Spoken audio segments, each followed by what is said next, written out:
Você está na África, terra de uma vida selvagem única, berço de uma grande variedade de culturas e línguas, e acima de tudo, local do maior deserto quente do mundo, o Saara.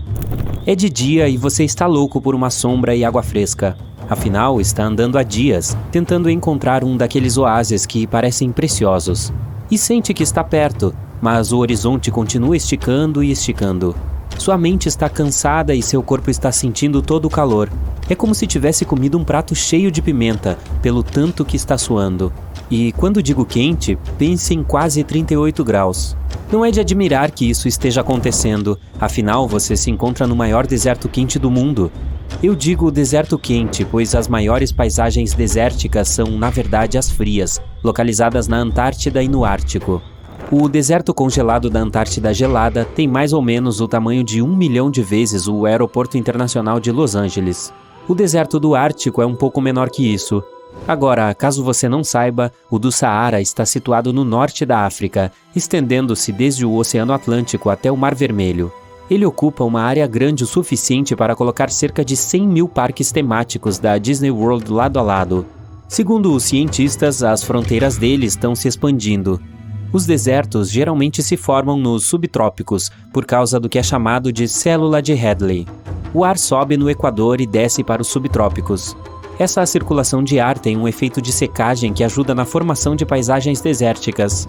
Desde a década de 1920, considera-se que o Saara cresceu mais de 10%. Como isso está acontecendo? Bem, vamos começar do início. Você provavelmente conhece o Saara como um dos locais mais inóspitos da Terra hoje. Apenas para conhecimento, para um lugar ser considerado um deserto, tem que receber menos de 10 centímetros de chuva por ano. Devido ao índice de precipitação muito pequeno, trata-se geralmente de uma região seca e árida. Há pouca umidade no ar e as temperaturas diurnas podem chegar a 54 graus.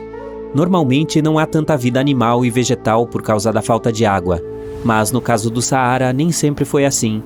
Pode ser difícil imaginar o norte da África sem as toneladas de areia de hoje.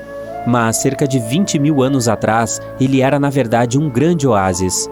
Descobertas recentes mostram evidências claras do que os cientistas agora chamam de Saara Verde.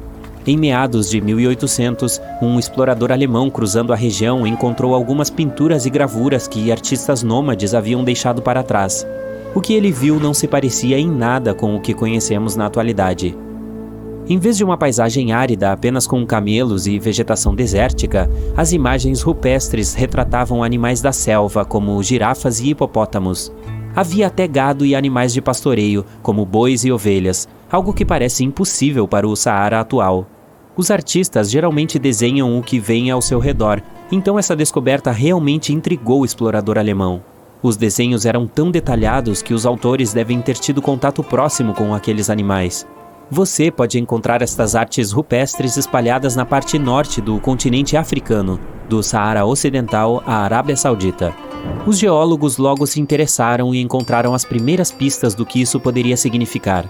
Eles conseguiram confirmar que, de fato, o norte da África já foi muito mais úmido, e encontraram evidências de sedimentos de águas profundas nas proximidades da costa da Mauritânia. Amostras de areia e lama subaquáticas, também conhecidas como o aporte de poeira do Saara, mostraram que, de fato, um Saara verde era possível. Quanto mais poeira é soprada do deserto para o fundo do oceano, mais seco é o clima na região. As amostras de sedimentos mostram que saía muito menos areia, apenas metade, do norte da África durante o período úmido, que tem a ver com os ciclos naturais da Terra. Normalmente, nosso planeta gira a uma inclinação de 23,5 graus, mas esse ângulo não é constante e muda com o tempo. A inclinação terrestre é responsável pela quantidade de luz solar que cada hemisfério recebe. Isso afeta várias funções do ecossistema no planeta. Durante a época do Saara Verde, a Terra recebia entre 4% e 8% mais luz solar do que hoje. Então, quando o planeta se inclinou há cerca de 20 mil anos, o hemisfério norte recebeu mais luz solar direta, o que afetou os níveis de umidade da região.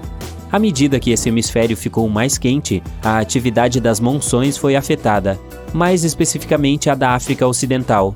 As monções são sistemas de vento que afetam o índice pluviométrico e os níveis de umidade de uma região. Como uma parte do globo fica mais quente, isso permite que mais ar suba e combina com o vento para atrair a umidade para a atmosfera. Aos poucos, o norte da África também se tornou mais úmido, assim como o Saara, que tinha corpos d'água reais na região. À medida que a vegetação crescia, as plantas retinham a umidade melhor do que somente a areia pura.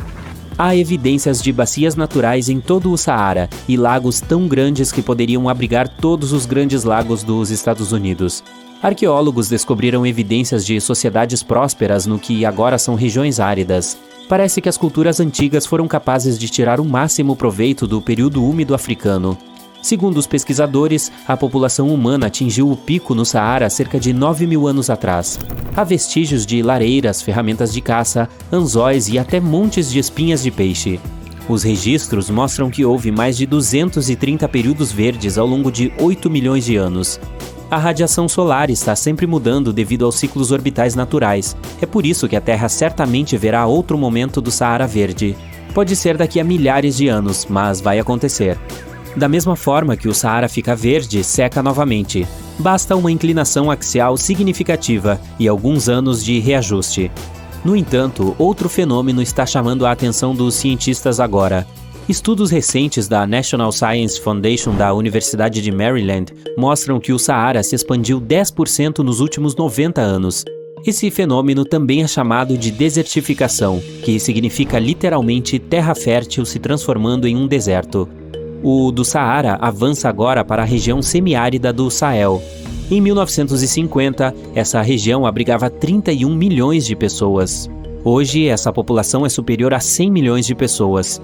Esse rápido crescimento populacional contribuiu em grande parte para a expansão do Saara. Os agricultores que antes eram nômades começaram a fixar moradia. O uso da terra ficou mais intenso, intensificando o enfraquecimento do solo. A demanda por alimentos causou uma supercultura da terra, então ela está ficando ainda mais seca agora. O estudo também mostra que os ciclos climáticos naturais podem afetar as chuvas no Saara e no Sahel. Os cientistas afirmam que todos os desertos oscilam, não apenas o do Saara. A fronteira de um deles pode se expandir no inverno seco e retrair durante o verão mais úmido. Ao sul do Saara fica a Bacia do Chade, um corpo de água natural que agora serve como um indicador da expansão dele. Ela está localizada na região onde o Saara avança para o sul. Samant Nigan, especialista atmosférico e oceânico da Universidade de Maryland, explica que as chuvas diminuíram bastante em toda a região. Assim, há menos água em toda a bacia, e até o Lago Chad está secando. Da mesma forma que o Saara, o deserto do Atacama, no Chile, considerado o mais seco do mundo, também está em expansão. Ele fica localizado ao norte da cidade de Santiago, e sua fronteira sul está se expandindo em direção à capital chilena. Como o clima está cada vez mais seco ali, Santiago corre o risco de se transformar em uma região árida ou semiárida. Os vales outrora férteis dos rios locais Choapa e Limari, que viveram da agricultura e pecuária por muitas gerações, estão perdendo suas receitas à medida que as terras chilenas estão se transformando em um deserto.